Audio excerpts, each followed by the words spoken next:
মুহাম্মাদের কালেমা যদি তুমি না ছাড়ো আব্দুল্লাহ, তাহলে তোমার শরীর থেকে সমস্ত কাপড়গুলো আমি খুলে নেব। এবার আব্দুল্লাহ ডাকতে বলে, আমার চাচা গো, আমার সমস্ত কাপড় খুলে দিতে পারি চাচা, আমি সব কিছুই খুলে দিতে পারি, কিন্তু একটা সেকেন্ডের জন্য আমি ঈমান হারা হব না। সুবহানাল্লাহ। আল্লাহর হাবিবের কাছে যখন এইভাবে রুনাজারি করে বলে, আর বলে গো, আমার চাচা ডাক দেয়া বলে, আব্দুল্লাহ রে, যদি তুমি মুহাম্মাদের দরবারে যাও, তাহলে তোমাকে আমাদের সমস্ত সয় সম্পত্তি থেকে তোমাকে বঞ্চিত করব। আব্দুল্লাহ ডাক দেয়া বলে, চাচা গো, আমার জীবনে যত কিছু পাওয়ার আছে আমি এই দুনিয়াতে সব কিছুই ছেড়ে দিতে পারি, কিন্তু নবীজির দরবার একটা মুহূর্তের জন্য আমি ছাড়তে পারি না। সুবহানাল্লাহ। এবার আব্দুল্লাহর কাপড়গুলো খুলে নেওয়া হলো। আব্দুল্লাহ এবার মার দিকে তাকায় বলে, মা গো, একটা তোয়ালে দাও না মা, একটু আমার এই ইজ্জতটা ঢেকে নবীজির দরবারে যাব, আমার নবীজির চেহারা দেখবো, আমার আর কোনো কষ্ট থাকবে না, দুঃখ থাকবে না। এবার আব্দুল্লাহর মা একটা তোয়ালে দিল, ছোট্ট একটা তোয়ালে দিল, যেই তোয়ালে দ্বারা ইজ্জতটা না ঢাকা যায় না, সুন্দরভাবে পরা যায়। এইভাবে পুজো হয় আল্লাহর হাবিবের নিকটে যখন এইভাবে রোনাজারি করা শুরু করে দিয়েছে, আল্লাহর হাবিব আর সহ্য করতে পারে না, সহ্য করতে পারে না। নবীজি চোখের পানি ফেলে কাঁদে, ঘরের ভিতরে ঢুকলেন, দুটি কাপড় মোবারক নবীজির পরিহিত দুটি কাপড় মোবারক নিয়ে ওই আব্দুল্লাহর দিকে দিয়ে বলে, আব্দুল্লাহ রে, ধরো ধরো, আমি নবীর পরনকৃত দুটি কাপড় আমি তোমাকে দান করে দিলাম। সুবহানাল্লাহ। হযরত আব্দুল্লাহ রাদিয়াল্লাহু তাআলা আনহু, আরে আব্দুল্লাহ রাদিয়াল্লাহু তাআলা আনহু রাসূলুল্লাহ সাল্লাল্লাহু আলাইহি সাল্লামের দরবারে আগমন করলেন। গভীর মনোযোগ দিয়ে কথাগুলো শুনেন। আল্লাহর হাবিবের দরবারে আব্দুল্লাহ রাদিয়াল্লাহু আনহু এরকম ভাবে পূজা হয় দাঁড়ায় আছে হুজুরার সামনে। কোন সময় নবীজি বের হবে, ওই সময় নবীজিকে সালাম দিয়ে তার মনের কথাগুলো বলবেন। হুজুরার সামনে বসে দাঁড়ায় আছে। কিছুক্ষণ পর আল্লাহর হাবিব যখন হুজুরার ভিতর থেকে বের হলো, বের হওয়ার সাথে সাথে দেখে একজন লোক পূজা হয়ে দাঁড়ায় আছে। এইভাবে এরকম ভাবে জীর্ণ শীর্ণ অবস্থায় দাঁড়ায় আছে। আল্লাহর হাবিব এগিয়ে গেলেন, যাওয়ার পরে এই আব্দুল্লাহ আল্লাহর হাবিবকে সালাম দেয়, ইয়া রাসূলুল্লাহ, ইয়া হাবিবাল্লাহ। আল্লাহর হাবিব বলে, তুমি কে রে? বলে, আমি হলাম আব্দুল্লাহ। বলে, তুমি কোন আব্দুল্লাহ? এবার ডাক দিয়ে বলে, হুজুর গো, কিছুদিন আগে যে আব্দুল্লাহ নতুন ঈমানদার হয়েছে, মুসলমান হয়েছে, যার নাম ছিল আব্দুল উজ্জা, এই আব্দুল উজ্জার থেকে আপনি আব্দুল্লাহ নাম লিখে দিয়েছেন, আমি সেই আব্দুল্লাহ। এবার আল্লাহর হাবিব বলে, আব্দুল্লাহ রে, এই অবস্থা কেন? তোমরা তো সম্পদশালী ব্যক্তি, সকাল একটা পোশাক পরবে, আবার বিকাল একটা পোশাক পরবে, তাও তোমাদের অভাব ফুরাইবে না, তোমার এই অবস্থা কেমনে করে হলো? আল্লাহর হাবিবের কাছে আব্দুল্লাহ চোখের পানি ফেলে কাঁদে আর বলে, হুজুর গো, আমার চাচা ডাক দেয়া বলে, এই আব্দুল্লাহ, শোনো, যদি তুমি ঈমান হারা নাও, যদি তুমি ঈমান না ছাড়ো আব্দুল্লাহর ওই মুহাম্মাদের কালেমা যদি তুমি না ছাড়ো আব্দুল্লাহ, তাহলে তোমার শরীর থেকে সমস্ত কাপড়গুলো আমি খুলে নেব। এবার আব্দুল্লাহ ডাক দেয়া বলে, আমার চাচা গো, আমার সমস্ত কাপড় খুলে দিতে পারি চাচা, আমি সব কিছুই খুলে দিতে পারি, কিন্তু একটা সেকেন্ডের জন্য আমি ঈমান হারা হব না। সুবহানাল্লাহ। আল্লাহর হাবিবের কাছে যখন এইভাবে রুনাজারি করে বলে, আর বলে গো, আমার চাচা ডাক দেয়া বলে, আব্দুল্লাহ রে, যদি তুমি মুহাম্মাদের দরবারে যাও, তাহলে তোমাকে আমাদের সমস্ত সয় সম্পত্তি থেকে তোমাকে বঞ্চিত করব। আব্দুল্লাহ ডাক দেয়া বলে, চাচা গো, আমার জীবনে যত কিছু পাওয়ার আছে আমি এই দুনিয়াতে সব কিছুই ছেড়ে দিতে পারি, কিন্তু নবীজির দরবার একটা মুহূর্তের জন্য আমি ছাড়তে পারি না। সুবহানাল্লাহ। এবার আব্দুল্লাহর কাপড়গুলো খুলে নেওয়া হলো।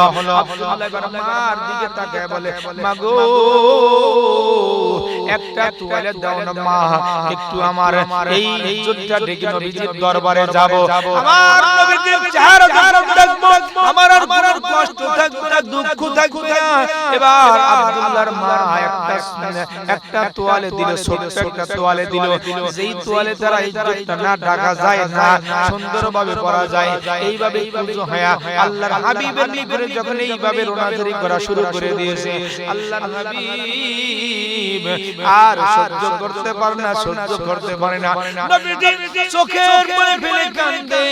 ঘরের ভিতরে ঢুকলেন, দুটি কাপড় মোবারক নবীজির পরিহিত দুটি কাপড় মোবারক নিয়ে ওই আব্দুল্লাহর দিকে দিয়ে বলে, আব্দুল্লাহ রে ধরো ধরো, আমি নবীর পরনকৃত দুটি কাপড় আমি তোমাকে দান করে দিলাম, সুবহানাল্লাহ, তোমাকে দিয়ে দিলাম, নাও নাও। এবার আব্দুল্লাহ নবীজির দুটি কাপড় পাইলেন। এবার নবীজি জিজ্ঞাসা করে, আব্দুল্লাহ তোমার কি আর কোনো দুঃখ আছে?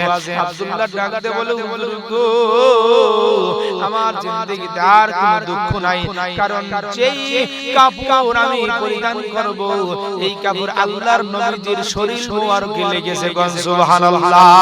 এবার আব্দুল্লাহ কি বলে, আব্দুল্লাহ রে তোমার কি কোনো চাওয়া পাওয়া আছে? আব্দুল্লাহ ডাকতে বলে, নবী গো,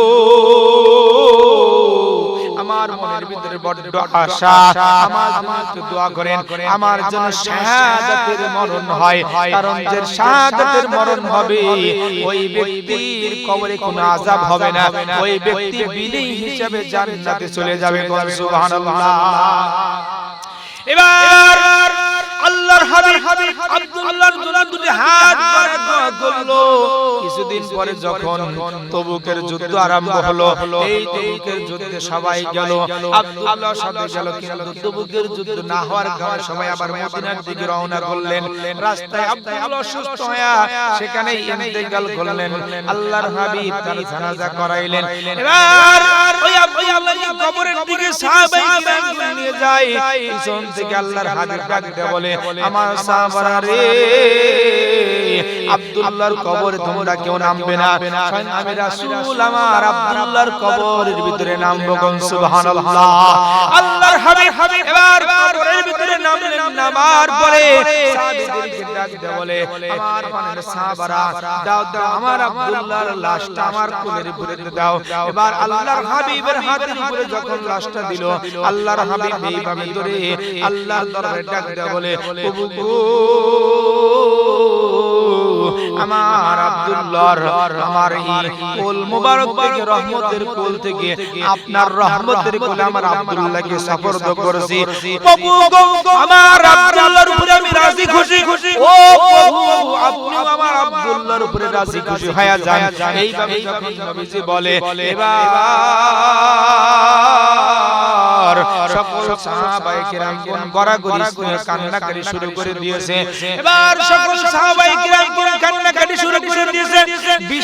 বিশেষ করে সাদ ইবনে আবি ওয়াক্কাস রাদিয়াল্লাহু আনহু ডাক বলে, আব্দুল্লাহ রে, ওই লাশটা যদি তোর না হয় আমার হইতো, আমি কতই না ভাগ্যবান ব্যক্তি হইতাম, যেখানে স্বয়ং আল্লাহর হাবিব নিজে বলতেছে, ও গো প্রভু, আমার রহমতের কোল থেকে আপনার রহমতের কোলে সুপর্দ করেছি, প্রভু গো, আমার আব্দুল্লাহর উপরে আমি রাজি খুশি, আপনি আমার আব্দুল্লাহর উপরে রাজি খুশি হয়ে যান।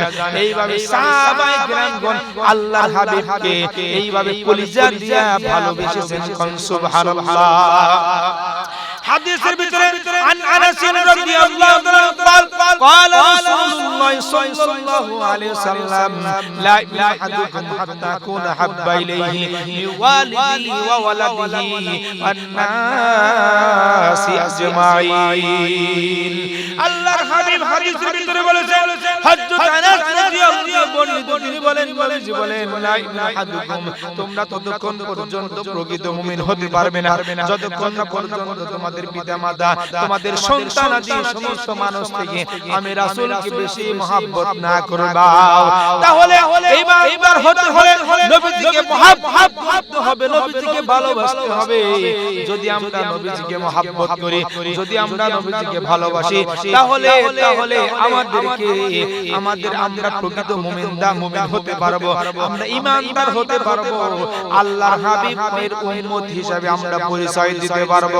সুবহানাল্লাহ, লা ইলাহা, জবান খুলে বলি লা ইলাহা, জবান খুলে বলি লা ইলাহা, আল্লাহ আল্লাহ আল্লাহ আল্লাহ আল্লাহ। যুবকরা একটু জোরে বলেন না, যুবকরা আল্লাহ আল্লাহ আল্লাহ আল্লাহ।